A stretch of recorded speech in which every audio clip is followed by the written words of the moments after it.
السلام علیکم، آج ہم بات کریں گے ڈرامہ سیریل مداحہ کی اگلی قسط کے بارے میں، جس میں آپ دیکھیں گے کہ نور یہ سوچ رہی نور عارش کے بارے میں ہی سوچ رہی ہوتی ہے کہ جب اس نے پرانی باتیں اس کے ساتھ کی ہوتی ہیں اور اس کو کہتا ہے کہ میں تم سے شادی کرنا چاہتا ہوں، میں تمہیں بہت پسند کرتا ہوں، اور باقی اس کو بہت زیادہ پسند بھی کرتا ہے، لیکن بیچ میں پتہ نہیں کیا باتیں ہو گئی تھی کہ ان لوگوں کی شادی آپس میں نہ ہو سکی۔ وہ بہت زیادہ اداس ہوتی ہے اور اسی کے بارے میں سوچ رہی ہوتی ہے، بیٹھی ایک دم گمسم، اور جو ہے نا کسی چیز کی کوئی خبر کوئی فکر کچھ نہیں ہوتا، اور بس یہی سوچ رہی ہوتا ہے کہ میں جو ہے کچھ کر لوں اور کسی طریقے سے میں جو ہے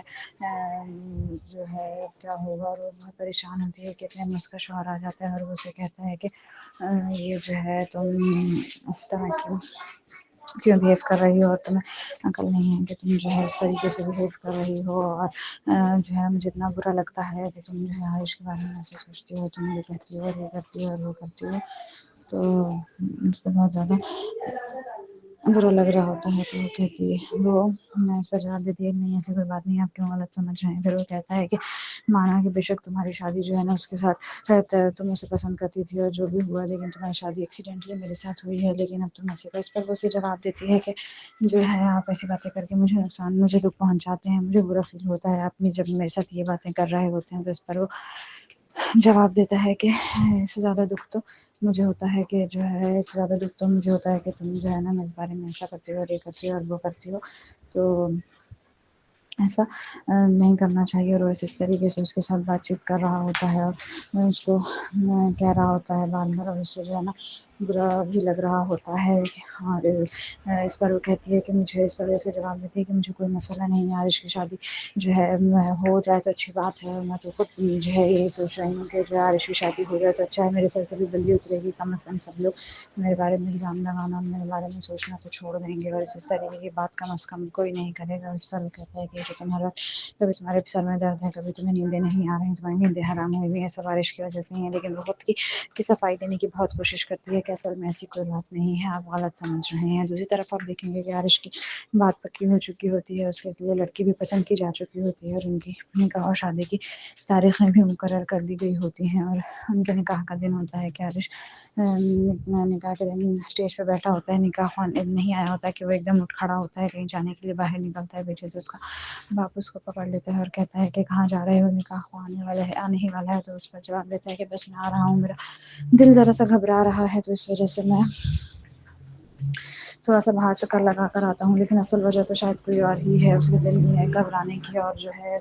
شاید وہ اس شادی کو ایکسیپٹ نہیں کر پا رہا، اور وہ کہیں نہ کہیں جو ہے نا پرانی باتوں کو بھول بھی نہیں پا رہا، اور وہ نہیں چاہتا کہ وہ اس طریقے سے جو ہے نا کسی کو دھوکا دے، اور اسے وہ ہال چھوڑ کر چلا جاتا ہے۔ پیچھے سب لوگ اس کو دیکھتے ہیں اور انتظار کر رہے ہوتے ہیں کہ وہ واپس آئے تو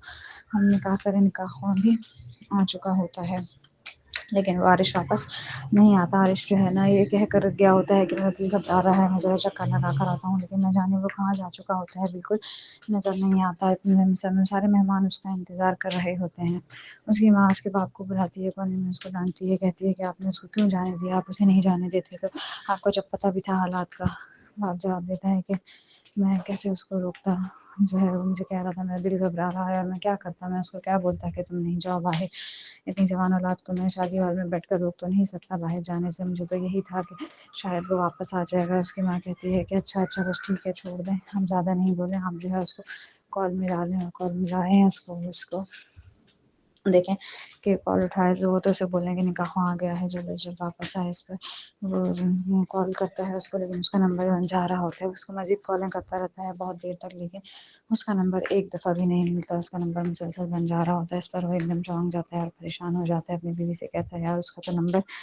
ہی بن جا رہا ہے۔ اس پر وہ جواب دیتے ہیں کیا مطلب، اور اتنی دیر ہو چکی ہوتی ہے کہ بات پورے ہال میں پھیل چکی ہوتی ہے، لڑکے والے ایک دم اٹھ کھڑے ہوتے ہیں اور چلنے کو آتے ہیں کہ جو ہے کیا بات ہے، اور آپ نے جو ہے نا ہم جب وہ شادی کرنا ہی نہیں چاہتا تو آپ نے کیوں اس کی ہم سے بات پکی کی، اور آپ نے کیوں ہماری بیٹی کی زندگی برباد کی۔ ہم نے آپ سے اتنی دفعہ پوچھا تھا کہ اگر وہ شادی کرنا چاہتا ہے تو آپ ہاں بولیں، اگر وہ نہیں چاہتا تو آپ اس کی زبردستی شادی نہیں کرائیں، لیکن پتہ نہیں کیوں آپ لوگوں کو یہ بات سمجھ میں نہیں آئی، آپ لوگوں نے زبردستی اس کی شادی کرائی، اور جو ہے وہ مجھے لگا کہ اتنی بے عزتی کی بات ہے یہ، اور ان کو بھی بہت برا فیل ہو رہا ہوتا ہے کہ ہماری دلہن بیٹھی ہوئی ہے، اور جو ہے دولہا جو ہے کہیں بھاگ گیا ہے، اور وہ جو ہے سارے انتظار میں ہوتے ہیں کہ وہ آئے، لیکن وہ نہیں آتا، وہ نہ جانے کدھر چلا گیا، اور اس نے اپنا نمبر بھی بند کر دیا، یا تو اس کا ایکسیڈنٹ ہو گیا، یا اس نے جو ہے کچھ کھا پی لیا، یا اس میں نشے میں چلا گیا، کچھ سمجھ میں نہیں آ رہی ہوتی کسی کو کہ کیا بات ہے۔